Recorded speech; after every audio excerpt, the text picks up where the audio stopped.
Vamos a entrar ya en materia de trabajo. Le digo materia de trabajo porque si usted piensa que difícil es hacer eso, difícil es hacer esto también.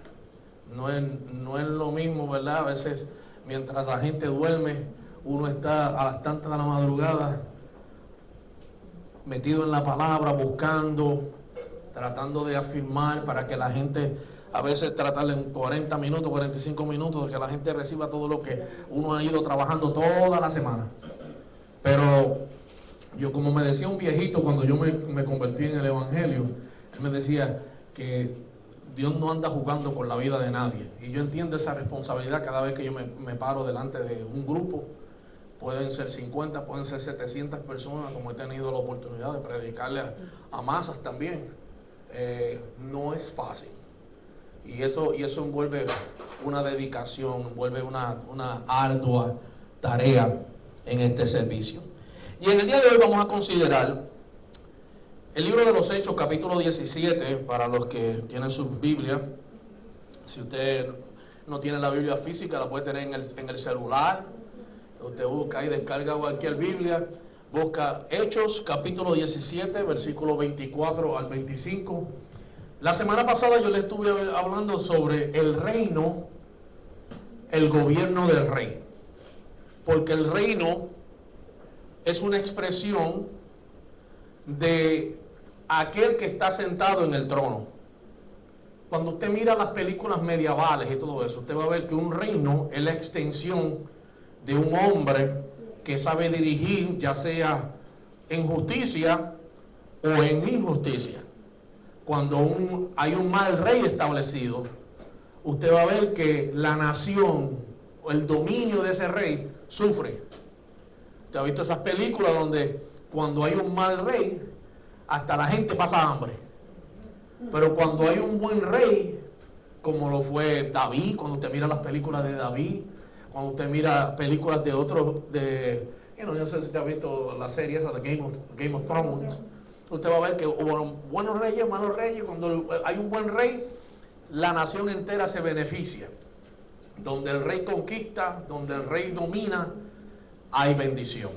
Y en el día de hoy vamos a seguir esa temática, pero hice un paréntesis porque estaba supuesto a continuar el mensaje de la semana pasada, pero sentí la necesidad de ir a explicar esto que voy a hablar hoy, para entonces resumir la semana que viene esa temática.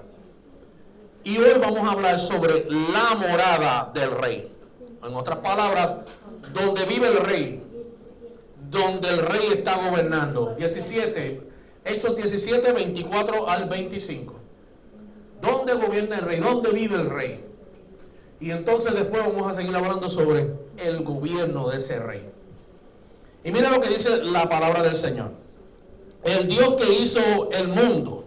Escuche bien, preste atención a eso.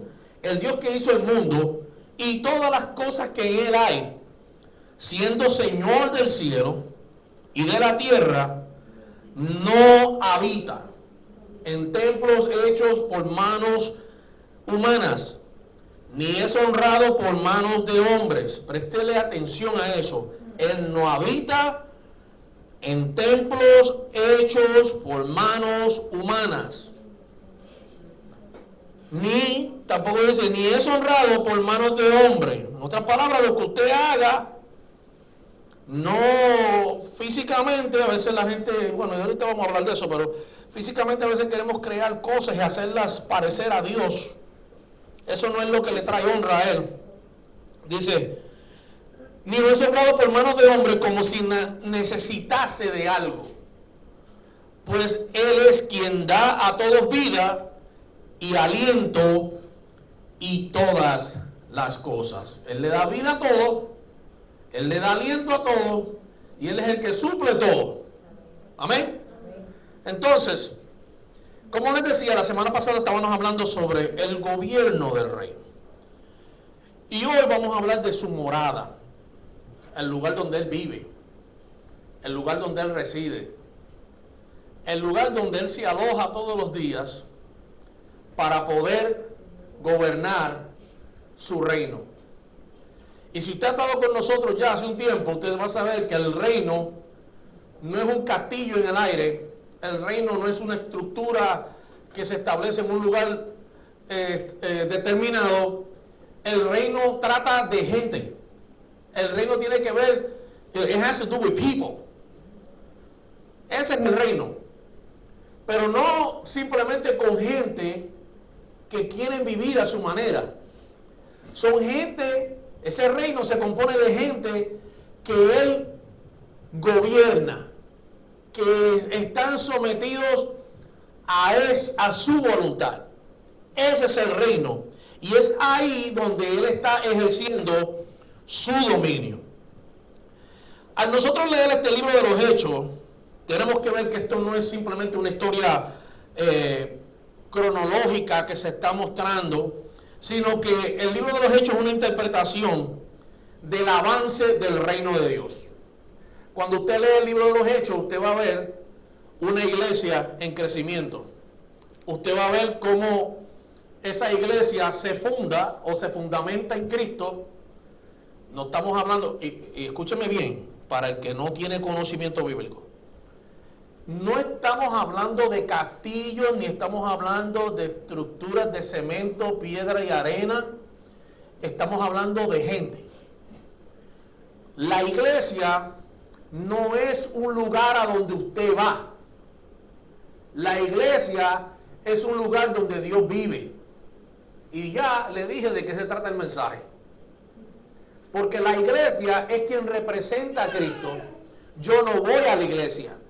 Yo soy la iglesia. Dígale que está al lado suyo, yo soy la iglesia.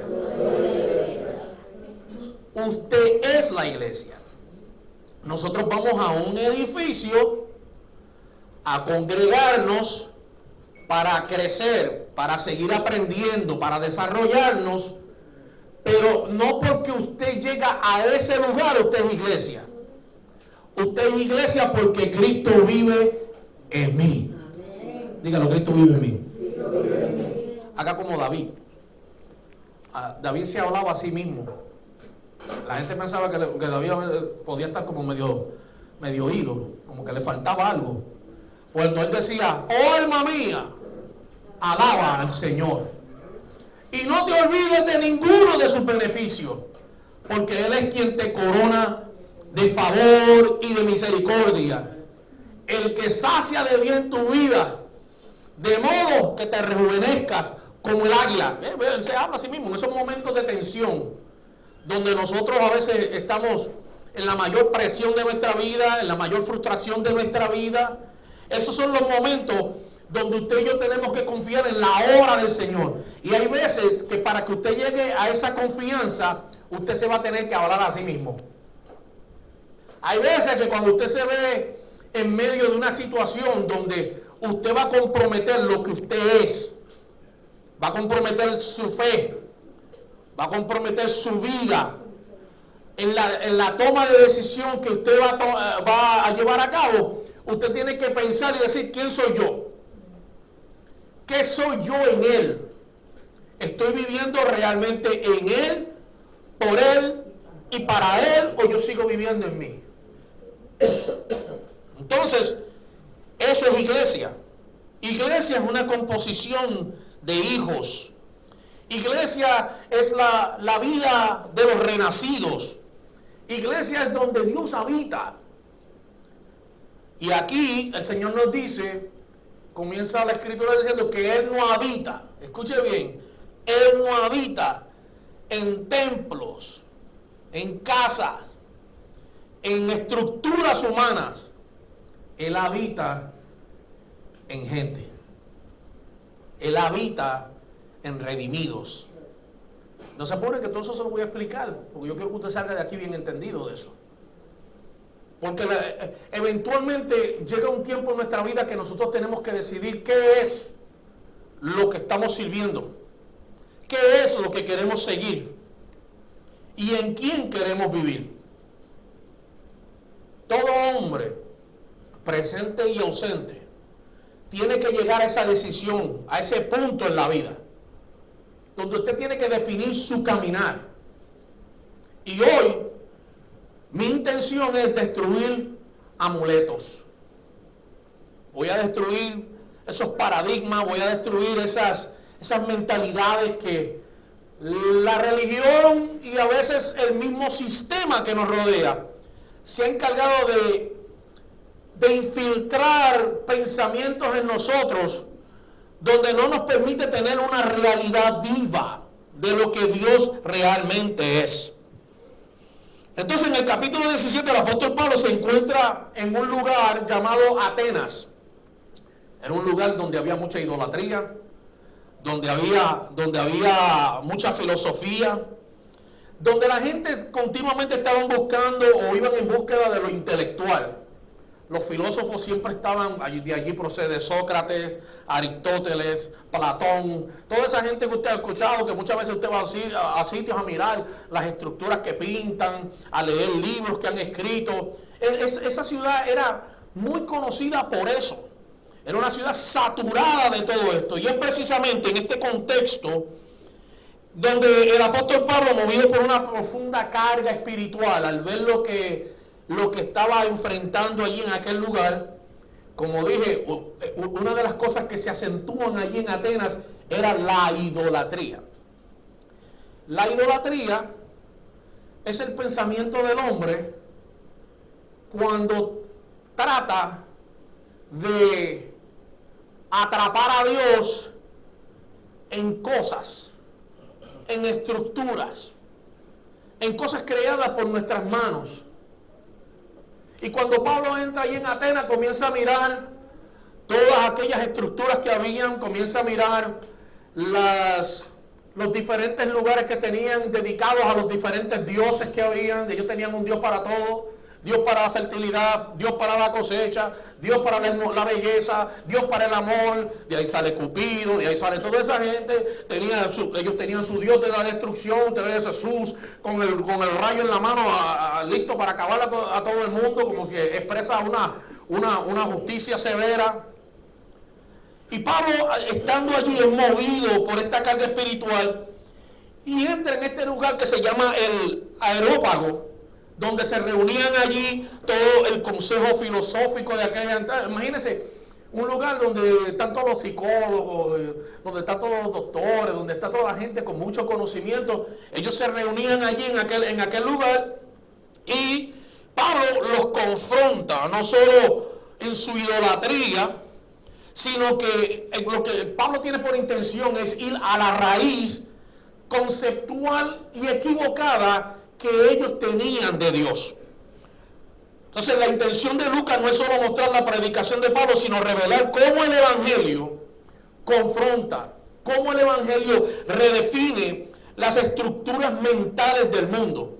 Una de las cosas que cuando usted decidió sentarse en esta silla, todos los domingos tras domingo, días de semana, cuando estamos en los estudios, el Evangelio, no el pastor Jafet, el Evangelio está confrontando nuestra vida, llevándonos a entender cosas que a veces no comprendíamos, y a veces nos confronta de tal manera que mentalmente comenzamos a hacer como una reevaluación de dónde nosotros estamos y qué es lo que verdaderamente Dios quiere. Entonces, ¿qué produce eso? Eso produce un alineamiento. Diga conmigo, alineamiento.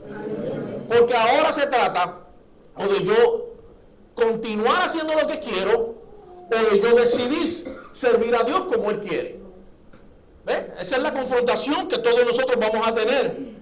Entonces, esto es lo que el Evangelio hace.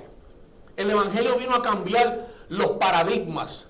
El Evangelio vino a cambiar las estructuras mentales. El Evangelio vino a confrontarnos con una realidad y una verdad. El Evangelio no es lo que muchas veces estamos viendo por ahí, donde son simplemente interpretaciones de hombres tratando de someter a la gente a su voluntad. Eso no es evangelio, eso se llama manipulación.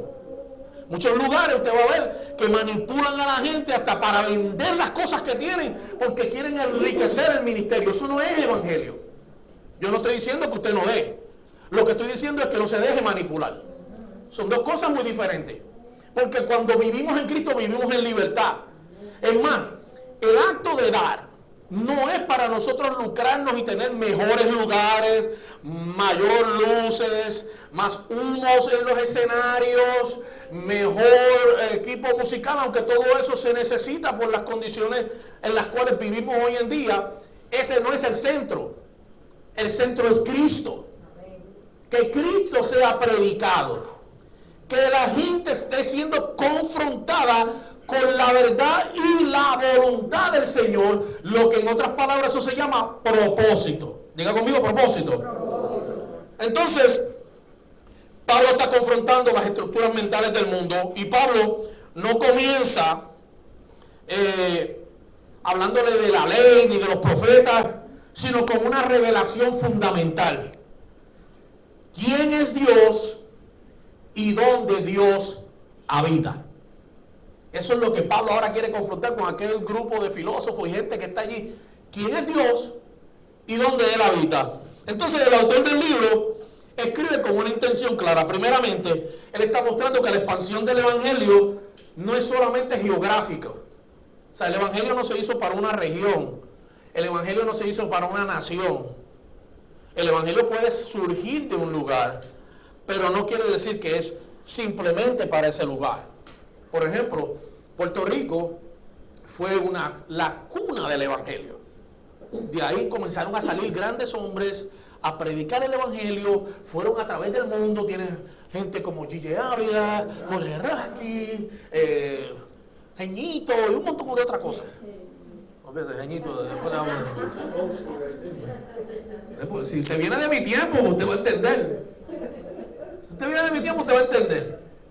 Hombres que salieron detrás del cañaveral, hombres que salieron del campo de recoger café, dejaron todo eso para servir a Dios. Desafortunadamente, esa gente tuvo un tiempo y muchos de ellos no eran instruidos o tenían la interpretación correcta de lo que era la voluntad del Señor, pero tenían un buen deseo. Lo dejaron todo y por obediencia se sometieron al Señor. Y yo entiendo que aunque usted puede ser la persona más ignorante del mundo, escuche bien esto, usted puede ser el ser más ignorante del mundo, pero cuando usted ama a Dios, aún en medio de tu ignorancia, Dios se va a glorificar.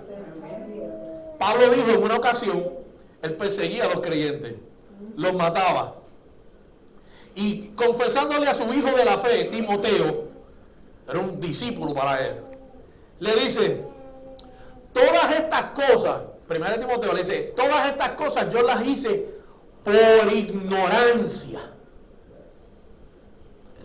Él hizo cosas que a su parecer eran correctas, pero no eran correctas, porque no provenían de la voluntad del Señor. Pero las hizo. Y él reconoce ahora que todo aquello, él lo hizo por ignorancia, pero lo importante es que él llegue a entender que para él, el vivir es Cristo y el morir es ganancia. Él entendió que Cristo era el todo, el centro, la habitación donde todos nosotros estamos, o sea, el lugar de nuestra morada, el lugar de nuestro refugio, el lugar donde nosotros podemos descansar confiadamente.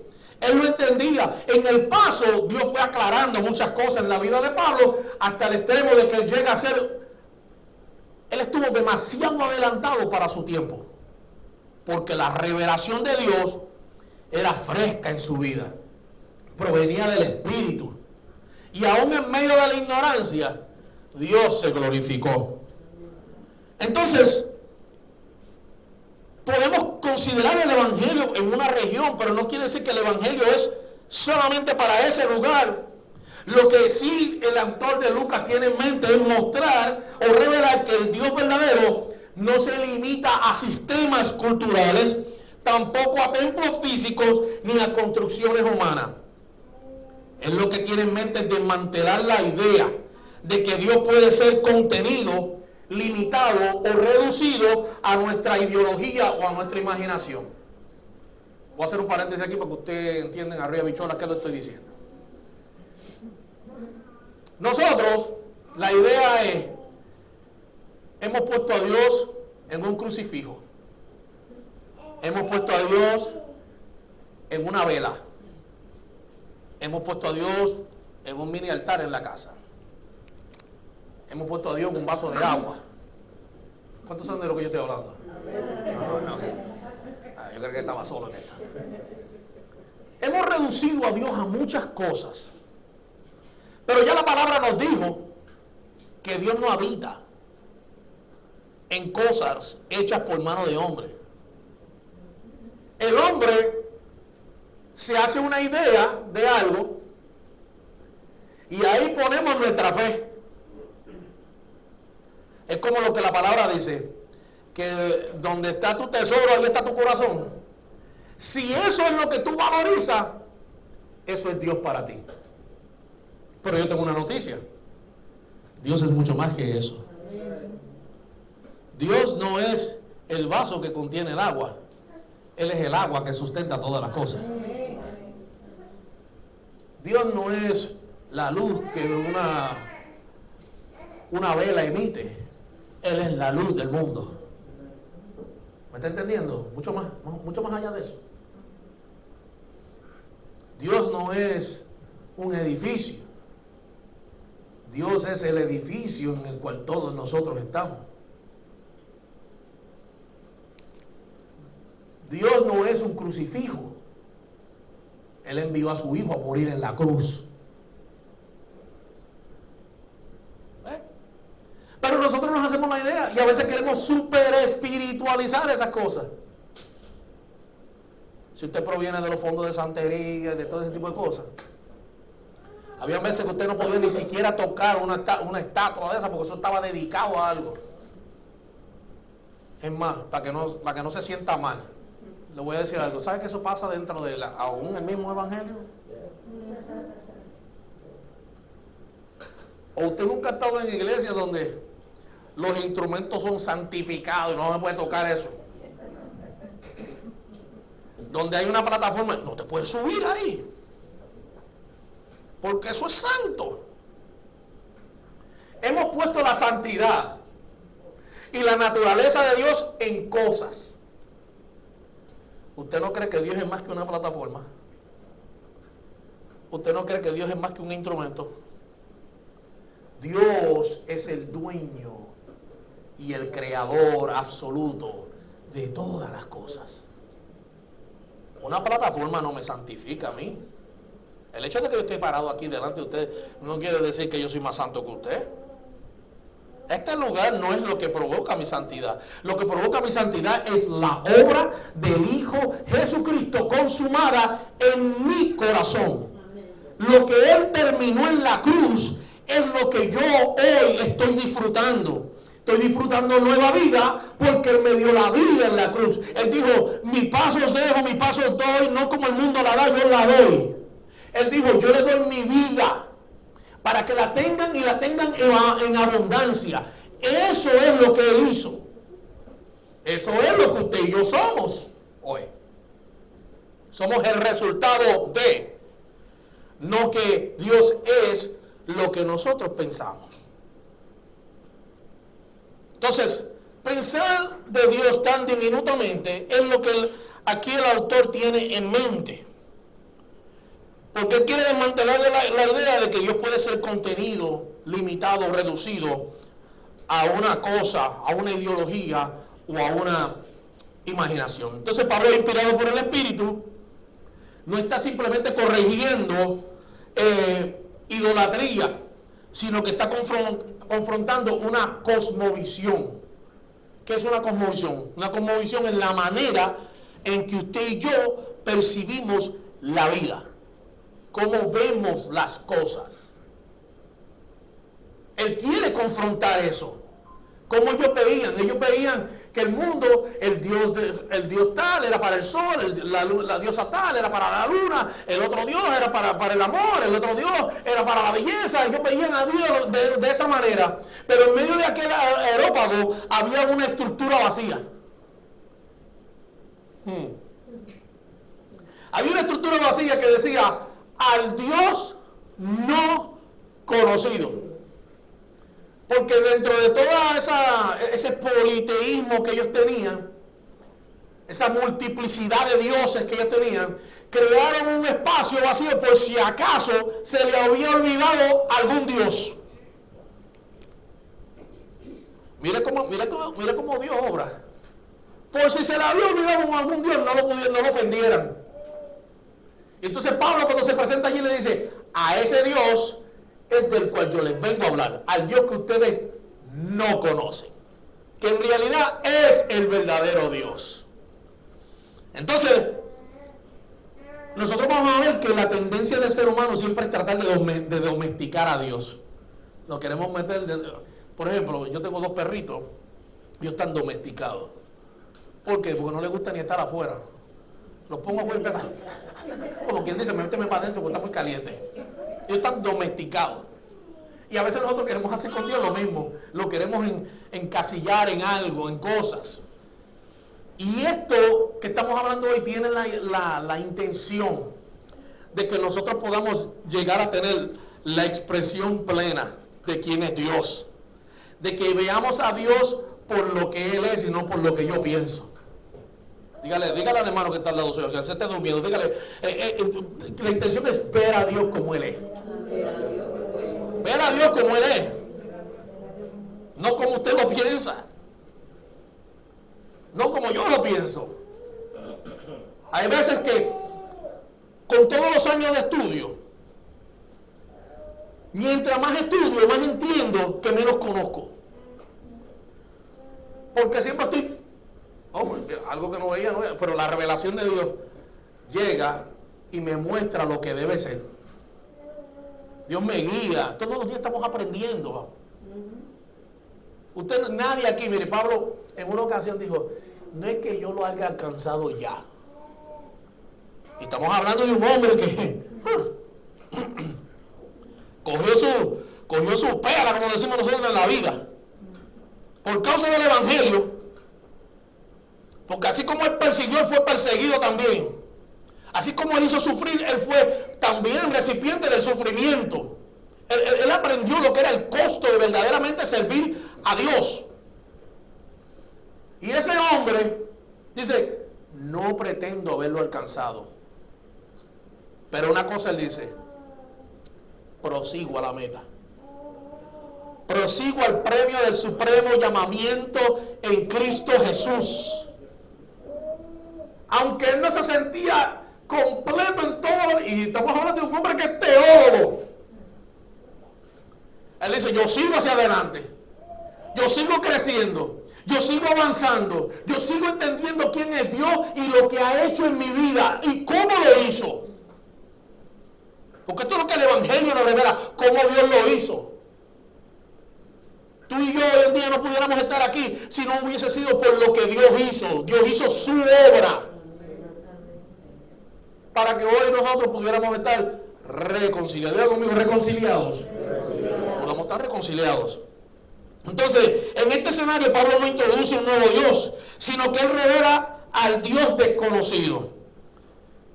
Al Dios que ellos intuían de una manera sin conocerlo.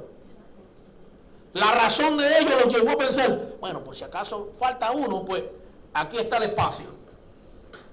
Y ellos habían construido espacio para traer lo divino, pero Dios edificó una casa para gobernarla y habitarla.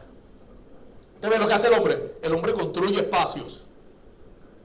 Por eso es que hoy en día hay tanto templo. El hombre construyendo espacios. Yo no estoy diciendo que un día no necesitemos un lugar donde irnos. Yo lo que le estoy diciendo a usted es que no, eso no es la prioridad que está en mi mente. Yo no estoy tratando de construirle un espacio a Dios. Yo estoy tratando de que gente permitan que Dios le gobierne y los habite. Los espacios llegan después. No es que los espacios sean malos. Lo que estoy diciendo es que eso no me va a volver loco ni me va a quitar el sueño. Ay, Dios mío, ay, tenemos que salir aquí. Mira, es que el lugar está lleno, que no cabemos, que se pone más caliente. Y empezamos a hacer un enfoque de cosas. Eso tiene su tiempo. Pero mientras tanto, lo que es importante es tener transformación. Porque ¿de qué nos vale llegar a todos nosotros a un lugar, estar súper cómodos y bien perdidos? Analice eso un segundo. No conocer nada. Nada más usted se vuelve un seguidor del pastor Jafé. Yo no quiero seguidores. Es más, por eso ni en Facebook escribo mucho. Para no desarrollar eso. Yo escribo por inspiración. Algo me da. Si me dan 4 likes, amén. Si no lo ve nadie, amén también. Eso no me quita el sueño. Vivimos en la era hoy en día donde todo el mundo quiere revelar una cultura, donde todo el mundo se quiere hacer famoso, donde todo el mundo vive por los views que tiene. Es más, se ofenden si no los tienen. Todo el mundo quiere dejar un brand, una marca establecida. Pues déjeme decirle que hay alguien que quiere dejar su marca en usted. Hay alguien que quiere no quedarse en visto, sino que él quiere que usted lo vea a él. En cada expresión, en cada cosa que usted haga, usted pueda ver a Dios. ¿Ah?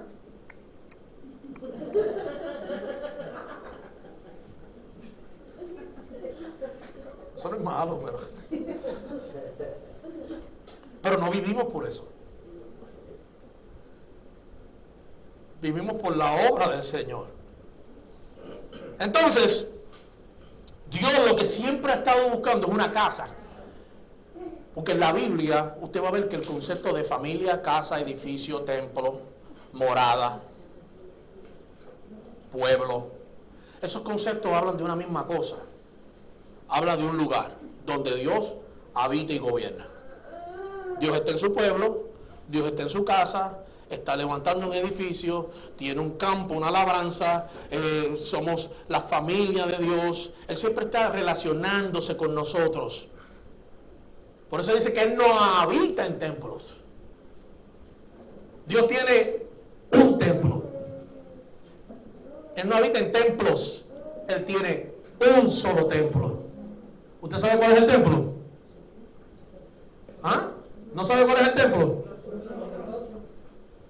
Pero dígalo sin vergüenza. No es que le estoy diciendo sin vergüenza, es que le estoy diciendo, dígalo sin vergüenza alguna. Nosotros somos el templo. Ese es el único templo que a Dios le interesa. Que yo ponga 4 bloques, 2, 3 luces, eso a Dios no lo mueve. Es más, Dios mira a veces esos espacios como esos, espacios vacíos. Cuando Él mira a su iglesia, Él ve una casa llena de su presencia. Oiga, si yo digo esto en China, hasta los chinos empiezan a alabar a Dios y levantar las manos y todo eso. Nosotros los hispanos somos más reservados. Dios tiene una casa que está llena de Él mismo. Entonces, mire si es así que Dios busca una casa. Mire lo que dice Hebreos capítulo 3 versículo 6. Para que usted sepa que usted es la casa, de verdad, porque Dios lo dijo. Pero Cristo como hijo sobre su casa, la cual casa somos nosotros. Hebreos 3:6. Si retenemos firme hasta el fin la confianza y el gloriarnos en la esperanza, y esa esperanza es Cristo. Pero Él dice que el Hijo gobierna la casa y que la casa somos nosotros si retenemos. Porque todo el mundo, ay, yo soy la casa, yo soy la casa. Espérate. Dice, si retenemos firme hasta el fin la confianza o la fe. Quiere decir que para usted ser habitante de esta casa, usted tiene que mantener la fe en el Hijo. Mantener la fe en la obra de Dios. Mantener la fe en aquel que creó todas las cosas y por cual las cosas todas subsisten. Entonces, Pablo confronta esta verdad esclareciendo el hecho de que Dios no desciende a estructuras humanas. Él se revela desde su propia naturaleza y a través de toda su creación. Nosotros no podemos traer a Dios a un objeto. Él mismo decide revelarse en la vida de los redimidos. Y en este contexto no solo responde a los atenienses, sino que también a nuestra generación. El apóstol le está hablando, porque nos está revelando una verdad eterna. Dios no habita, hermano, donde el hombre construye, sino donde Él mismo decide revelarse. Usted y yo no tenemos la potestad de traer a Dios a la tierra.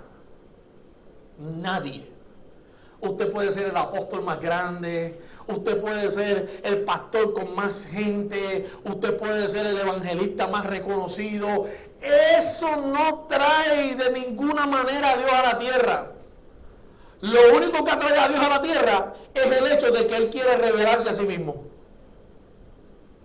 Y por eso, ahora usted va a entender lo que Romanos 1 habla, por eso es que Él nos dio el evangelio. Lea el libro de Romanos capítulo 1 para que usted vea que Dios dice que Él mismo nos da el evangelio para que el evangelio hable de su mismo Hijo.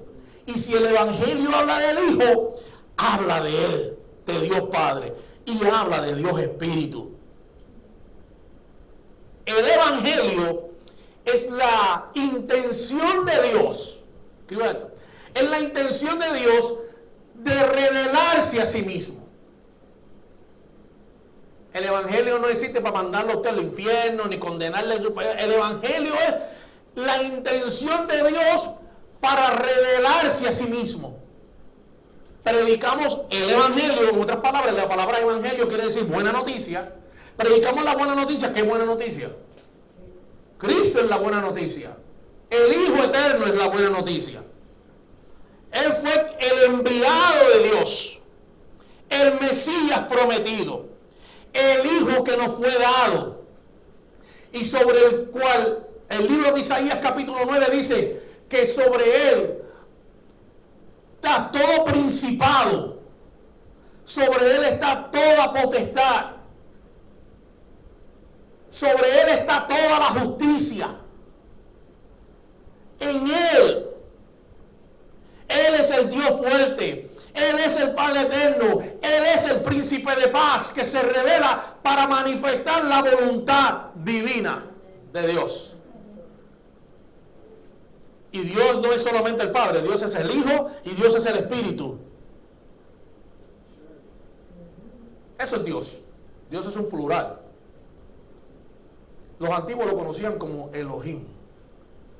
El Elohim habla de la expresión múltiple de Dios. El plural. Y yo sé que para muchas religiones esto es un conflicto. Porque, por ejemplo, usted coge una religión como los Jehovah's Witnesses y ellos dicen que nosotros tenemos un Dios de 3 cabezas. Nosotros no tenemos un Dios de 3 cabezas. Nosotros tenemos un Dios multifacético que opera como un solo Dios. Porque el Padre es el Padre, el Hijo es el Hijo y el Espíritu es el Espíritu. Y como usted mira a través de la Biblia va a ver que cada uno de ellos tiene una función. Pero no es que actúan independientemente. Porque Jesús lo dijo, si yo hablo estas cosas, estoy manifestando el reino. Yo hago la voluntad de mi Padre. Yo digo lo que mi Padre me dio a hablar. O sea, Jesús ya venía con una misión definida. Aún la muerte de Jesús en la cruz está definida por la obra de Dios en su totalidad. Porque allí en la cruz no estaba tan solo el hombre, el muñeco. Allí estaba el Hijo eterno salvándonos, el Padre perdonándonos y el Espíritu vivificándonos, dándote vida. El Hijo te está salvando, el Padre te está perdonando. Y su Espíritu te está dando la vida para que la tengas en abundancia. Por eso es que después de la cruz, esto es una obra maravillosa. Para que la entiendas. Porque por eso es que podemos levantar manos y dar gracias al Señor por lo que Él hizo. Padre, tú me perdonaste. El Hijo, tú me salvaste. Y Espíritu, tú me estás dando la vida. Y por esa vida, usted y yo estamos viviendo. Entonces el evangelio es la intención de Dios revelarse. Mire cómo Primera de Corintios nos dice algo acerca de que Dios no habita en lo que el hombre construye. Nos dice dónde Dios habita. Mira lo que dice 1 Corintios 3, 16, 17. ¿No sabéis que sois templo de Dios? Escuche bien. Y que el Espíritu de Dios, mira lo que dice, mora en vosotros. Y si alguno destruyera este templo, que mucha gente está hablando de que ese templo es el cuerpo. Bueno, tienen la mitad de la historia correcta. Porque la iglesia es un cuerpo. El cuerpo de Dios o el cuerpo de Cristo es la iglesia, la composición de todos los hijos de Dios, aquí en la China, en Rusia, en África, en el continente asiático, en Sudamérica, Centroamérica, Norteamérica. La composición de la iglesia es el cuerpo de Cristo. Y lo que está hablando aquí no es que tú destruyas tu cuerpo físico. Lo que está hablando aquí es que cada uno de nosotros dice, si alguno destruyera el cuerpo, ¿quién es destruir el cuerpo? Quien se dedica a dividir el cuerpo. ¿Qué pasa entre muchos creyentes hoy en día también? Yo soy franco. ¿Por usted cree que yo escribí el asunto ese de la denuncia? Sí, porque yo nada más no vengo a predicarle salvación a la gente, yo vengo también a confrontar sistemas que se establecen muchas veces y que lo que hacen es dañar y dividir y separar. El cuerpo es un organismo perfecto que trabaja en unidad. Pablo lo describe de esta manera. Pablo dice que todas las partes de ese cuerpo trabajan cohesivamente. ¿Qué quiere decir? En arroyo habichuela. Mira, Jason, si tú te cortas este dedo, tú no mandas el dedo solo a emergencia. ¿No? Parece un chiste, pero es la verdad. El dedo no va a sentarse aquí en emergencia allí, y tú te quedas en tu casa. Tú tienes que ir con el dedo allí. Y mientras el dedo está sangrando, tú, ¡ay! Como si se estuvieran saliendo todas las tripas por ahí, como decimos nosotros. Se me está saliendo toda la vida por ahí, y estoy agarrando el dedo. Y el cuerpo se está doliendo todo, usted lo siente hasta en el dedo gordo del pie. Esa es la cohesividad del cuerpo. Que la cabeza comienza a mandar señales y te duele, está sangrando. Y usted lo está sintiendo en todo el ser. Pero un cuerpo cohesivo habita unido. Está donde cada miembro está. Y no estamos hablando de lugares físicos, usted está en Cristo. Y como nosotros tenemos cohesividad en Cristo, tenemos que mantenernos unidos en Cristo. Te guste o no te guste, me vea bien o no me vea bien, te haya ofendido o no te haya ofendido, tenemos que mantenernos firmes y unidos en Cristo. Ese es el evangelio. Hacer otra cosa, estoy mirando a la cámara, eso es un evangelio diferente del que hablaba Pablo. Y Pablo decía, si alguno viniese a predicar otro evangelio distinto al que he enseñado, el tal se ha llamado anatema. El evangelio no divide, hermano. El evangelio nos une. El evangelio sobrepasa nacionalidades, sobrepasa regiones, sobrepasa culturas, sobrepasa idiomas, sobrepasa continentes. El evangelio es la intención de Dios para revelarse a sí mismo y que el mundo comprenda y viva a través de lo que Él es. Que vivamos entendidos de que Él es el todo y en todo. Ese es el evangelio. El evangelio no es porque usted está aquí. Porque yo puedo estar solo y tengo el evangelio. Y si me junto como vecinos allí, hablamos del evangelio. Porque el evangelio es Dios quiere revelarse. ¿Right? Anoche estábamos en una fiesta. Y el evangelista Javier dijo, ese es mi pastor. Déjame terminar el cuento. Por allí me siento con un vecino y comenzamos a hablar y me pregunta, ¿y por qué te dice el pastor? Yo dije, aquí está. Para que se lo tuve que decir en inglés. el Evangelio. La oportunidad de Dios revelarse. Le estoy pidiendo a Dios que me enseñe chino también, para que un día tengamos los chinos aquí sentados, los japoneses, todo el mundo esté sentado aquí, porque ese es ese Evangelio. El Evangelio es de unidad. El Evangelio es la vida en Cristo. El Evangelio es todo aquello que nosotros ni aún pensamos que es. Es la revelación del Hijo. Y Él dice que si alguno destruyera el templo de Dios, Dios le destruirá a él, porque el templo de Dios, el cual sois vosotros, Él dice que es santo. Por eso es que usted escucha de expresiones donde dice, mira que no te metas con los hijos de Dios. Y nosotros lo tomamos bien personal. Cuando alguien nos hace mal, dice, no te metas con los hijos de Dios. Y empezamos allí, porque si no, te voy a ver en la cama, te vas a torcer un tobillo, te va a pasar una cosa. Eso no es lo que está hablando la Escritura. Es que la única cosa que Dios no tolera, escuche bien, lo único que Dios no tolera es que dañen su iglesia, es que dañen su cuerpo, que dañen aquello en lo cual Él ha puesto su naturaleza y su vida. Eso es lo que Dios no tolera. Esto no se trata de individualismo. Esto se trata de cohesividad, de unión, de unidad. Y lo único que Dios no permite es que dañen su cuerpo. Por eso es quien, ahora te voy a entender esto, porque dice, quien blasfeme al Hijo.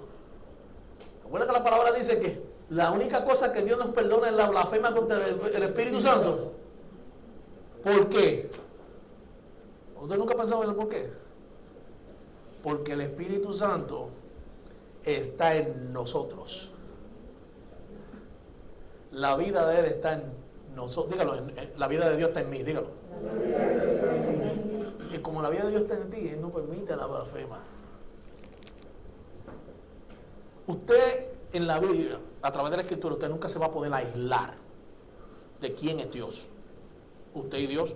Es más, mire lo que dice el apóstol Pablo. El apóstol Pablo dice, Ronnie, que el que se une al Señor, un espíritu es con Él. Uno. Ahora eso tiene un peso. Porque tú no puedes unirte al Señor y vivir como a ti te da la gana. Esa es la parte que a nadie le gustó. La gente hace así como The Rock, rápido. Levanta la ceja. Porque esa es la única parte, esa es la parte esencial y crucial de lo que nosotros tenemos que entender. Usted no se puede unir al Señor y decir, yo estoy unido a Dios, pero sigo viviendo en mis delitos y pecados. Sigo practicando todo lo que es antinaturaleza, todo lo que es antidios en mi vida. Si me uní con Él, yo soy uno. Y Él es uno conmigo. Y como les dije al principio, todos nosotros eventualmente en nuestro caminar tenemos que tomar una decisión de quién gobierna mi casa. Al principio la hermana dijo, bienvenido a nuestra casa. Bueno, esta es mi casa. Pero nuestra casa es la familia. Pues si acaso alguna pensó que yo había vendido la casa, yo no la vendí, sigo viviendo aquí. Pero cuando yo digo bienvenido a nuestra casa, es a nuestra casa, a nuestra familia, a nuestra morada. Porque Dios es el dueño de la casa. Y todo lo que Él nos da, también Él lo gobierna. Entonces, es interesante porque cuando Pablo comienza esta expresión, él dice, él utiliza un término, Dios. En el griego eso es teos, ¿verdad? Que implica, habla de la supremacía de Dios, el ser que está por encima de todo, la fuente de toda existencia, aquel que posee autoridad absoluta. Miren lo que Pablo le está diciendo a estos filósofos. El Dios. Y aquí es donde se define el término, porque Pablo no está presentando una deidad más. otro Dios que a ti se te olvidó, sino que Él está definiendo el origen absoluto de todas las cosas. Esa palabra teos que Él usa en el griego habla del Dios absoluto, del dueño de todo. Ellos creían que ese espacio era para alguien, para agregar otro, igual que a los demás que tenían. Y Pablo le dice, el Dios que yo te presento no es igual como todos los otros dioses. El salmista una vez decía que los ídolos, él hablando de los ídolos no tienen poder, ellos nada son. Tienen boca, pero no hablan. Tienen ojos, pero no ven. Tienen oídos, pero no oyen. Y el salmista decía, no tienen poder. Y Pablo ahora coge ese término y dice, el Dios, el Supremo, el dueño de toda la existencia, el que posee toda la autoridad. De ese es el que yo les vengo a hablar. Y le dice, el Dios quien creó los cielos y la tierra. Pablo no está definiendo una geografía, sino Dios está presentando un concepto que es cósmico. Una geografía es como decir, ahora preguntan, ¿dónde está la iglesia Plenitud de Vida? En el 3029 de Sweet Acres. Se me olvidó que yo vivía aquí. En el 3029 de Sweet Acres. Eso es geografía. Dios define algo cósmico, el dueño absoluto de todo, de lo visible y lo invisible. Dios es dueño de todo, aunque tú no veas lo que Él ve. Por eso es que Él es el dueño de nuestra vida. Y como es dueño de nuestra vida, nunca se va a cansar de tratar con nosotros, porque Él es el dueño de todo lo que existe. Y Él está tratando de siempre llevar su creación a que lo conozcan a Él. Y esto indica un dominio total sobre lo visible y lo invisible, lo material y lo espiritual. Dios no pertenece a un espacio. Él es el origen de todo. Entonces aquí viene el centro de esto. Él le dice, no habita. No habita. Katoikeo en el griego. Aprendan griego. Dice, yo fui a la iglesia y aprendí griego. Katoikeo. ¿Qué quiere decir eso? Cuando dice no habita,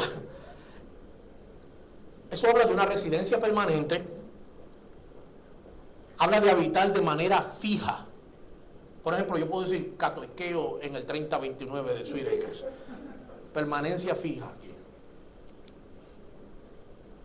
Aunque tengo una casa en Nueva York también, pero aquí es donde vivo. Entonces, habla de ocupar un lugar con una intención. Residencia fija, morada permanente, intención continua de ocupar algo. Y lo que Pablo afirma es, esto es algo superlativo. Porque ¿qué nos está diciendo?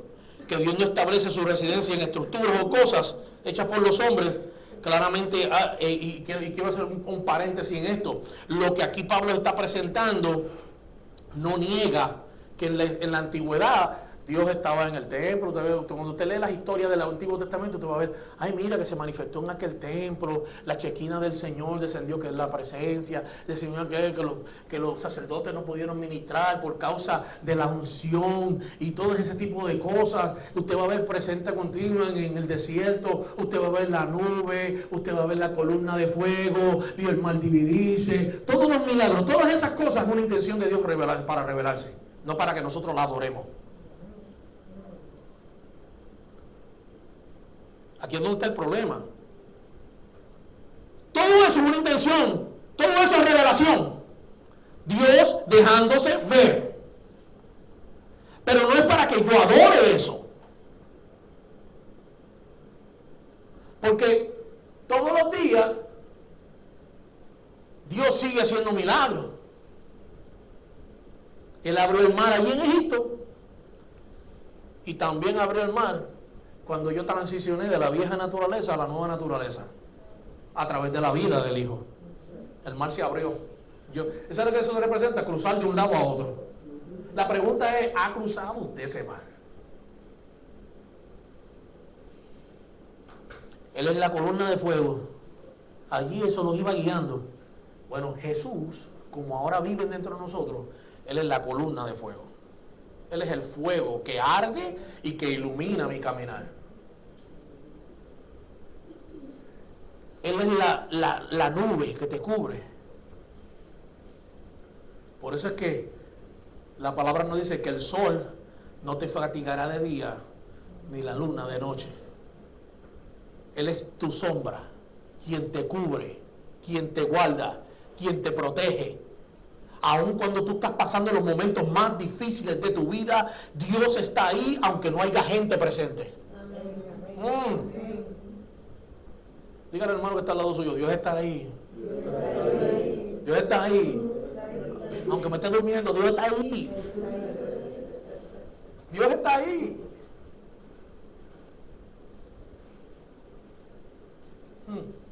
En tus momentos de necesidad, cuando más has necesitado, en tus momentos de peligro, en tus momentos emocionales, cuando tú crees que nadie te quiere, cuando te miras en el espejo y ves que tienes 2 o 3 libras de más y piensas que no, ay Dios mío, que ya no me veo igual, y empezamos a pensar todas esas gusarañas. Yo le puse una cosa, yo en un tiempo pesaba 300 libras. Y yo era tan feliz cuando tenía las 300 como ahora que tengo 205. El gozo a mí no me define como yo me veo afuera, es como me ve adentro. Como Dios me ve adentro. Porque la belleza no es externa, hermano. Sí, hay belleza externa, pero la belleza que preocupa no es la externa, la que preocupa es la interna, que esté el brillo del Señor dentro de nosotros, revelándose, manifestándose en nuestra vida. Y allí había presencia de Dios, pero todo aquello era una sombra, un tipo, una figura, una representación de algo mayor que Dios quería hacer. Entonces, voy a dar estos principios rápidos para que usted entienda el mensaje de Pablo. Número 1, ya Dios, y esto lo hemos venido atravesando desde el principio, establece: Dios no puede ser contenido por lo creado. Dios no puede ser reducido por su creación. Él es quien da vida a la creación. Él es quien vivifica todas las cosas. Él no tiene limitaciones. Toda forma de religión a veces intenta encerrar a Dios en un sistema y inevitablemente, ¿sabe lo que siempre termina pasando? Una distorsión. Cuando los hombres quieren encerrar a Dios y encajarlo en un sistema religioso, político o social, lo que hacemos es terminando distorsionando. Por eso es que hay tanta gente disgustada. Por eso es que hay tanta gente infeliz en el mundo. Por eso es que tanta gente, aún cuando llegan, donde supuestamente tienen que tener esperanza, no la encuentran. Se encuentran atribulados, se encuentran menospreciados, se encuentran heridos.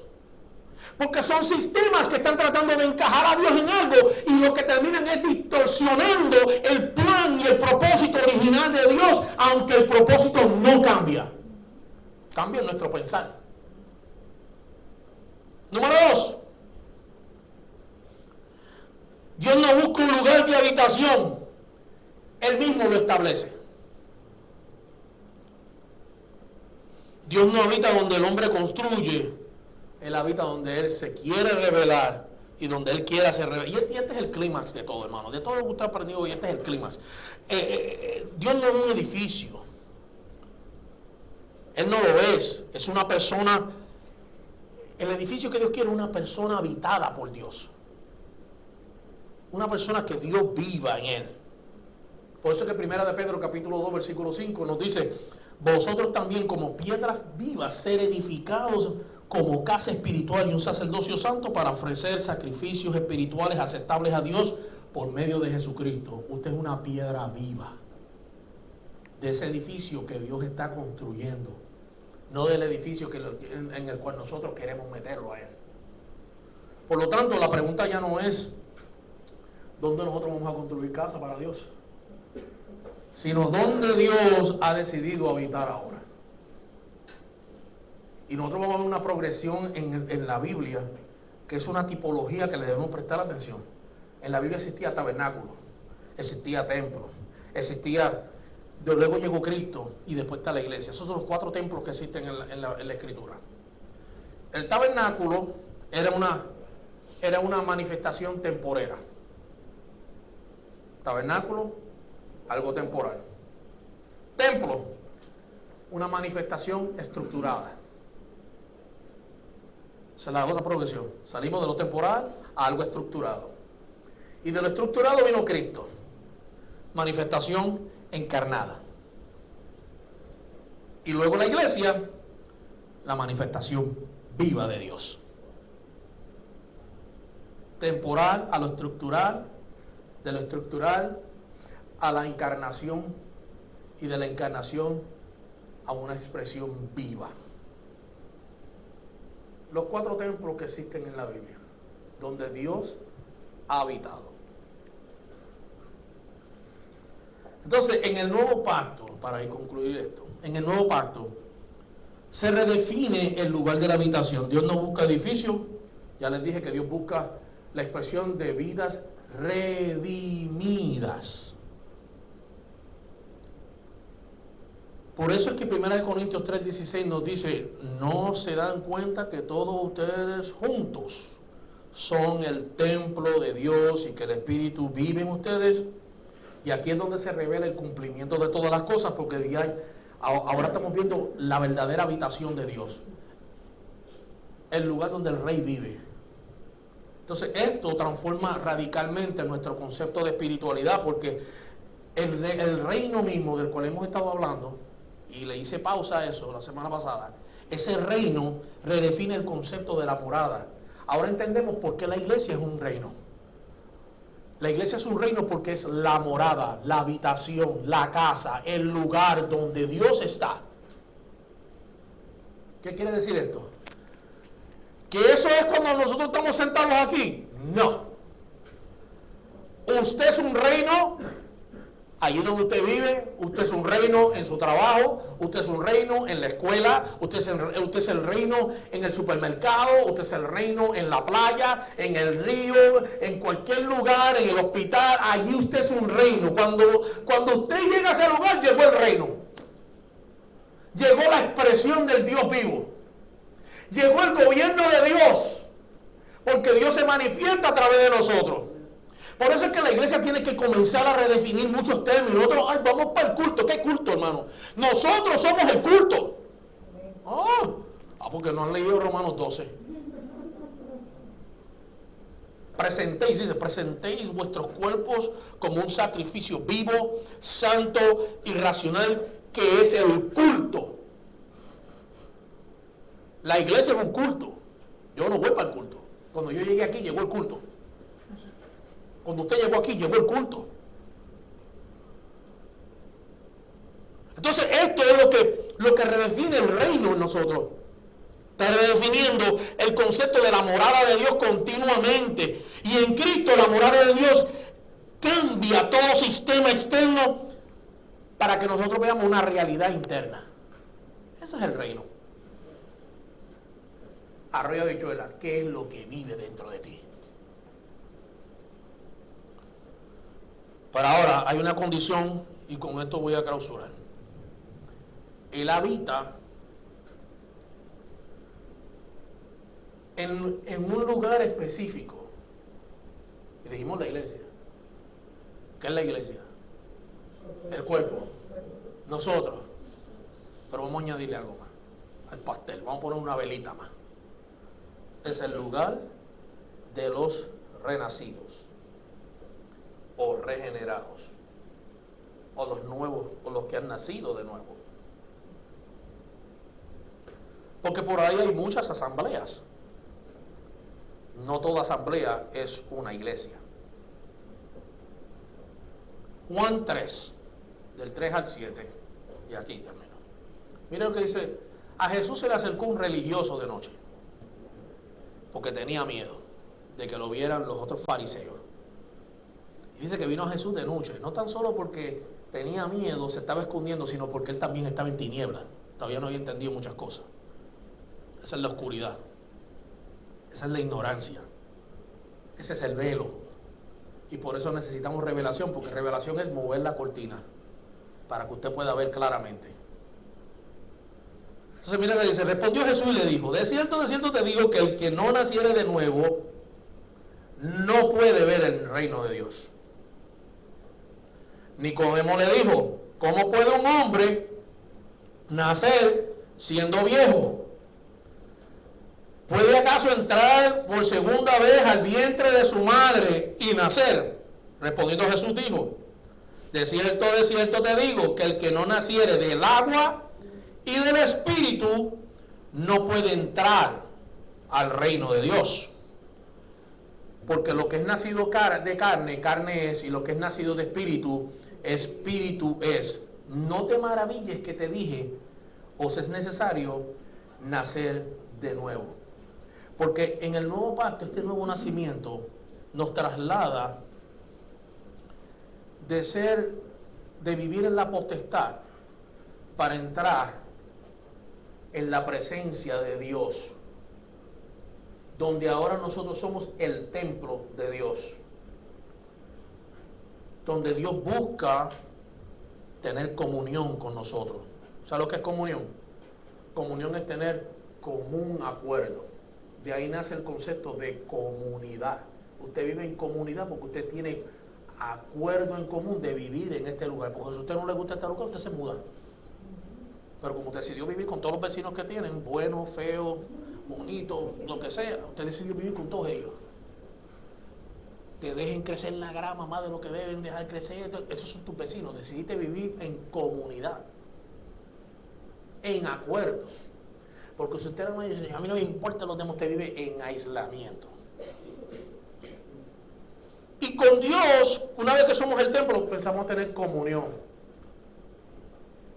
Él y yo estamos unidos en un mismo propósito, en un mismo sentir, en una misma mente. Y también se manifiesta en nuestras relaciones. Nicodemo no entendía el reino, no entendía el nacer de nuevo. Él creía que esto era un asunto biológico, como yo vuelvo al vientre otra vez y vuelvo a salir de ahí. Jesús le dijo, no se trata de eso, mijo, se trata de tener mi vida, de vivir por medio de mí. Mírelo como una mujer que está embarazada, ¿verdad?